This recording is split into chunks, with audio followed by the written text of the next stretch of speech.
This program is rated PG. It contains themes and scenes which may not be suitable for very young audiences. Parental guidance is advised.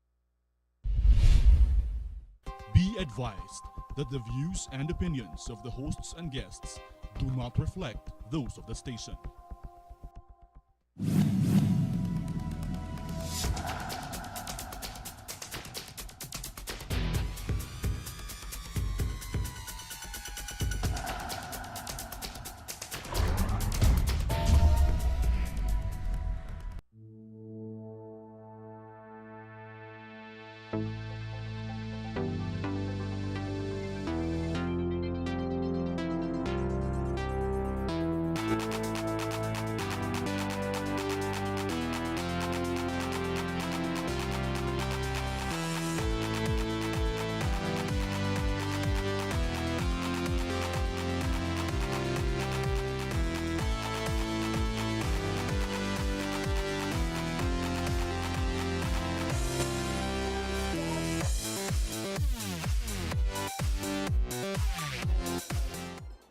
Hello, my name is Shariff Tambuatco. Welcome to our program.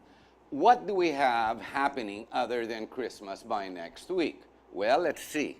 It's not just Santa Claus who will be coming down to our houses and the Three Kings come January, but the Senatorials who are going to be coming down to the cities, to the provinces, to the municipalities, all around to make promises, to talk to you about all the different issues the constituents always have. But what are these issues?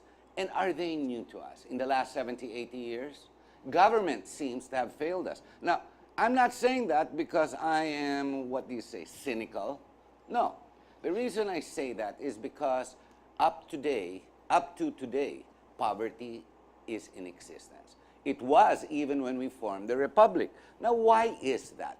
Let's see, after the World War II, the Japanese have rebuilt themselves. Gee, even in the 80s, the Vietnamese, or the 70s, I remember when we were all walking around with placards and bell-bottom pants, all zapped out on dope, and we were saying peace to the whole world. And Vietnam seems to have risen up in the ashes. Why is it here in the Philippines, in the paradise that God has given the Filipinos, we have decided to stay back and in 2018 decided to clean up our shores? Example, Boracay.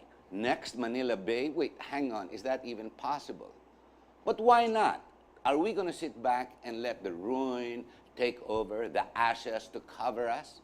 Are we that sort of people? And yet, when we travel abroad, we are the best of most other nationalities. Look at the seamen. My gosh, look at our professionals that are all over the world. 10 million Filipinos who are not necessarily quiet.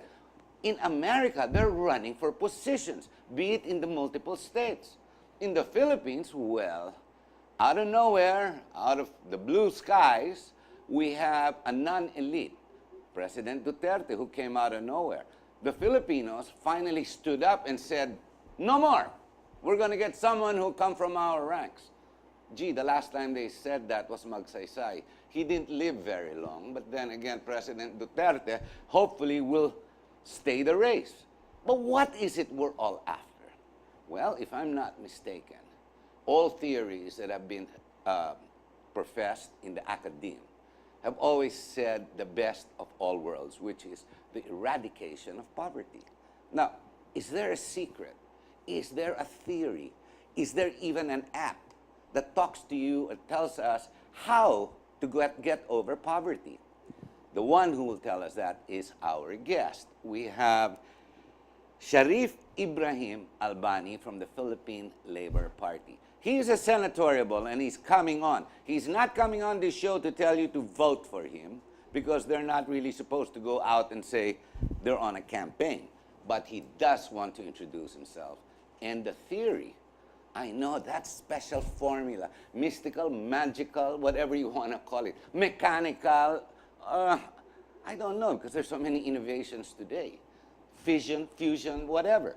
The eradication of poverty. Ladies and gentlemen, we have Ibrahim with us. Ibrahim Albani. Hi, sir, and thank you very much. Salamat rito ka sa programa. Yes. Hindi, kasi I'm most interested when it was brought up to my attention. Yung one and ever since, yun ang ano mo, yung pet peeve mo. Yes, Poverty. yes. Tell us about that first, then let's go to your platforms. Well, nakikita natin dito, in the name of God, the most compassionate and the most merciful, sa mga kapatid natin, Muslim, Christian, mga katutubo, nawa sumainyo ang tunay na kapayapaan. Sa bansa po natin, a lot of our leaders, they are advocating drugs, advocating corruption, criminality, all those problems. The You're root talking cause of the Imperial problem. Manila, the ills of my Yes. Imperial Manila. But sige, go ahead. The root cause of the problem is poverty. But no one from our leaders in our country today advocating on how to eliminate poverty in our country today. Bagay, no, lahat ng senatorial balls kung ano-ano sinasabi, no? Yeah. Pero wala nga poverty directly, no? Yes, Yun, yes. yun, ano? Gusto ko lang isabi sa mga kapatid natin, mamamayan Pilipino, look at Brunei, Indonesia, Malaysia, some other Muslim country, walang mahirap doon.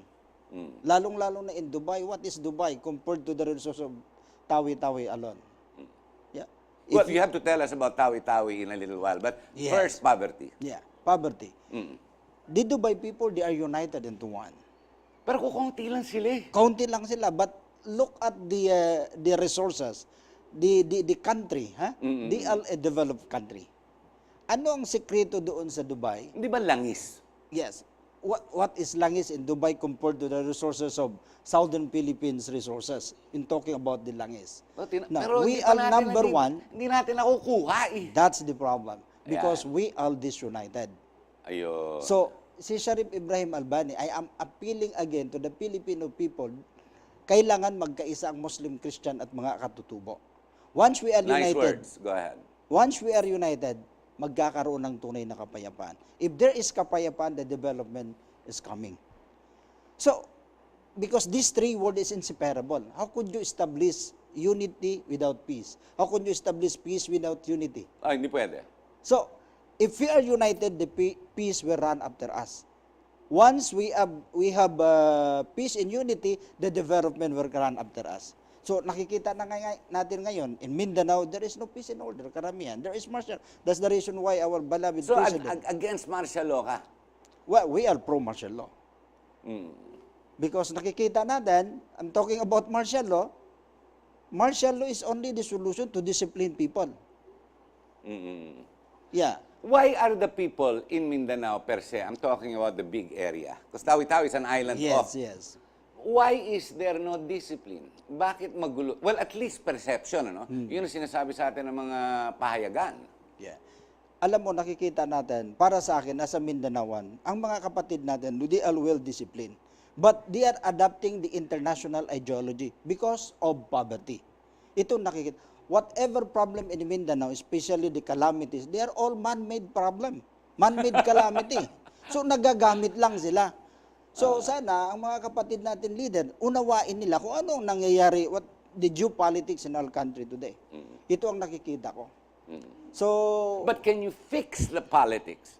Isn't it almost tribal? Di ba? Nag-aaway-aaway. The Lumans versus this versus that. Parang ganun eh. hindi na mawawala po yun eh. Hindi na mawawala because nakikita natin na mo, the Christian, not only the Lumad and the Muslim, the Christian are disunited today. Same. More than 4,000 religion was registered in the Security and Exchange Commission. The Muslim also are disunited. They're also disunited. Because of tribalism, because of yun na nga eh. Bangsamoro Organic Law. Yeah, isa pa yan. Isa pa yan. And we have two big political parties in our country today. The opposition are disunited. The administration are disunited also. As a whole, the Filipino people are disunited. Yeah, So- that's true. So we are here, a Labor Party as a third force, we are sparking the unity and diversity among the Filipino people. Because, But how? okay, ito. The Muslim, kailangan sila magkaisa eh. How to unite? Muslim pati Christian. Okay? Now, the Christian, naniniwala na isang Diyos eh. Correct. Naniniwala isang Ewan Diyos. ko pero yan, binabato na rin, binabatikos na rin ni President Duterte. Kasi tama nga naman, mga Katoliko, sumusobre. Yes. Kabaklaan, every time I see a priest, biro mo may gold na cross. Tapos sasabihin nila, Church for the Apostolic Poor. Anong ginagawa nila kundi magtayo ng mga diamante at gold sa mga malalaking simbahan? I mean, why not help the poor? Exactly. Ito yung panawagan natin. Kasi we cannot stay longer in this world 100 years. Maraming mga pastor nawawala sa landas. So nananawagan tayo, bumalik tayo sa Diyos. Kailangan magkaisa mga Kristiyano, magkaisa mga Muslim. Kapag pag-uusapan for the national interest of our country, we must be one. So country first sana. Yes. Dapat. So be a Republican, di ba? Kung baga, state first. Yes. Look at Malaysia. Kapag about the national concern, they are united. But it took a strong president, Mahathir to be exact, to extract discipline. He followed the rule or the example of Lee Kuan Yew of Singapore. He instilled discipline with an iron hand. America was against it. He didn't care about it, and he built it, rebuilt it, and today it's a first world country. Di ba? Yes, But yes. should we do that? Pwede ba? Papayag ba ang Pilipino sa ganon? Kung si Marcos, pinabagsak eh. Ito yung problema natin. Because we are still controlled by international intervention. Nice. So nakikita natin Sige, dito, sana ang mga Pilipino hindi na magpapagamit. Nakikita natin from the First World War up to now, we are used by the international intervention. Bakit hindi mismo tayo ang magkaisa? Because tayo ngayon, watak-watak. The opposition, they are also disunited. The administration, nakikita natin, they have a lot of political butterfly. Sabi nila, federalism kami. You see? But almost out of 100%, 70%, they are after about possession. They are not after about the ideology of federalism. Ito Personal problema. interest. Personal interest. Yan, extended term limits. Payagan ng dynasty, di ba? Palakihan ng IRA or budget or PDF. Sige, go ahead. So kami, bilang isang bagong laban sa politika, nananawagan kami, why not give chance to new one? Nakikita natin ang mga old politician nga, walang nangyayari. Our country lumubog na dahil sa kanila. Agreed. So nananawagan kami sa mga mamamayan Pilipino, why not give chance to a new candidate? A new political image, makikita natin. Give chance for them. Is it possible the Filipino voter is stupid? Which is why they keep voting the same dynasties that rob them of any development in their areas. Look at all the political dynasties from the tip of Luzon going down to the bottom of southern Mindanao, di ba? I partly see yes. Paulit-ulit no? Oh, yeah. I partly see yes and I partly see no. Nakakainis but Nakakainis.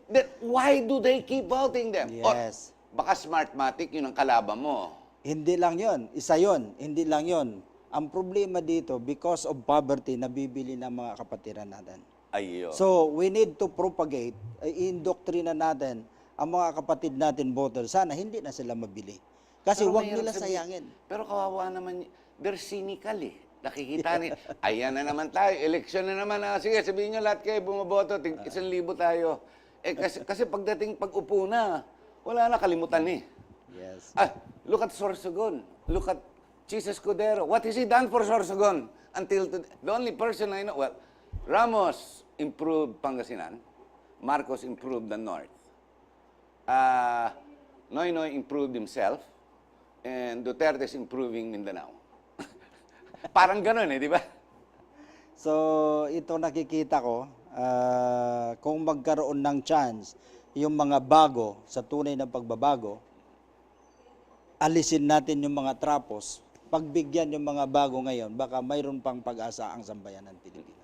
So, you have a whole platform. Yes. Your yes. number one is eradication of poverty. Number one is unity. Unity. Unity.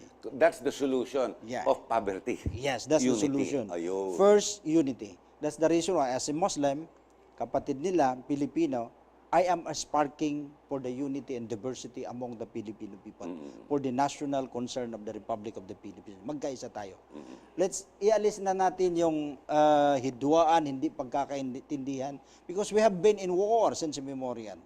From Spanish, Japanese, Chinese, up to now. Up to now. How many thousand million people killed, massacred because of that wrong declaration? Subukan nga natin magkaisa. How do you wish to do this? How will you propel us into the future of unity? I mean, parang parang sinasabi ni Duterte, war on drugs. Hindi matatapos yung drugs na yan. Parang ganun eh.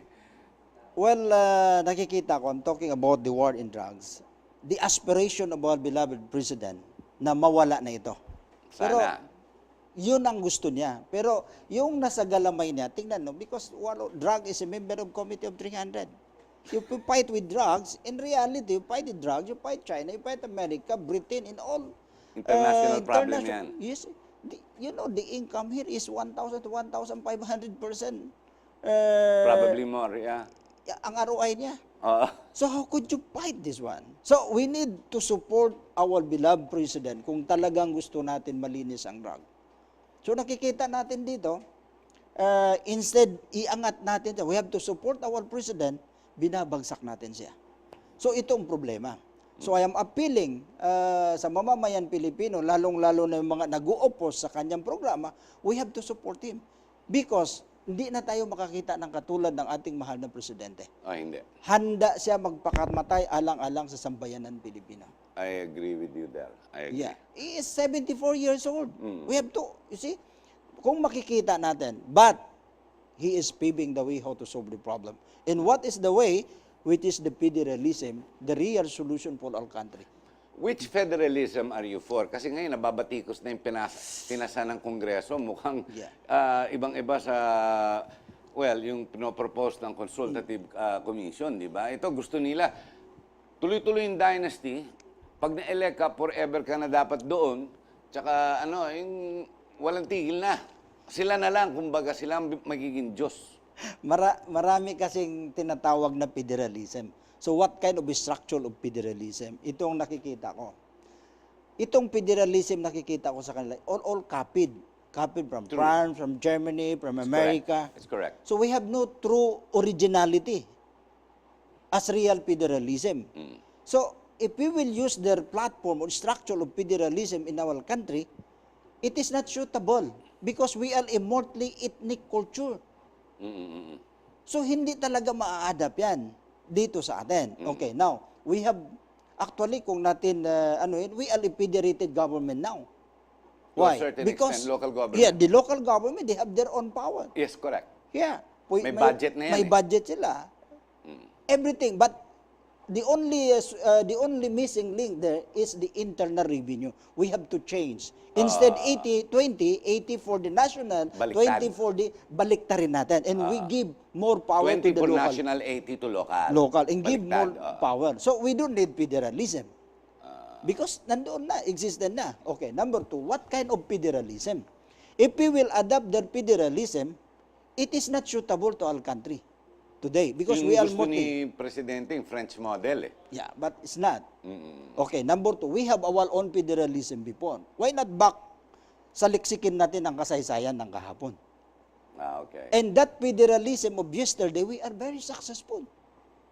Bakit hindi natin ibalik noon? Sabi niya pa, if I will win in this coming election, I will recognize the historical facts of the Bangsamoro. So what are the origin of the Bangsamoro? We are a federated form of government before. From 11, 12, 13 to 14th century, the setup for government, it was in Sulu, under Eastern King Dynasty, headed by Shariff known as Sultan Pahala Paduka before. See, that's the history I'm not familiar with eh. Yeah. Hindi naturo sa amin yan eh. Yeah. Hindi alam na. Mr. Albani, we're gonna have to take a short break. Ladies and gentlemen, there you go. Why create, innovate something new? As they say, you don't fix what is not broken. And here we are. He's come out with very simple, our guest, Mr. Albani, has come up with very simple formula. There is nothing to invent. There is nothing to recreate. There's only simply going back to basics and getting rid of self-motivated interests. That is one way of eradicating poverty. Now stay with us, we'll be right back. And when we do come back, we'll talk about the other platforms of the Philippine Labor Party, but also I'd like to touch on the beauty, which I'm not familiar of other than the photos I've seen, of beautiful Tawi-Tawi. We'll be right back.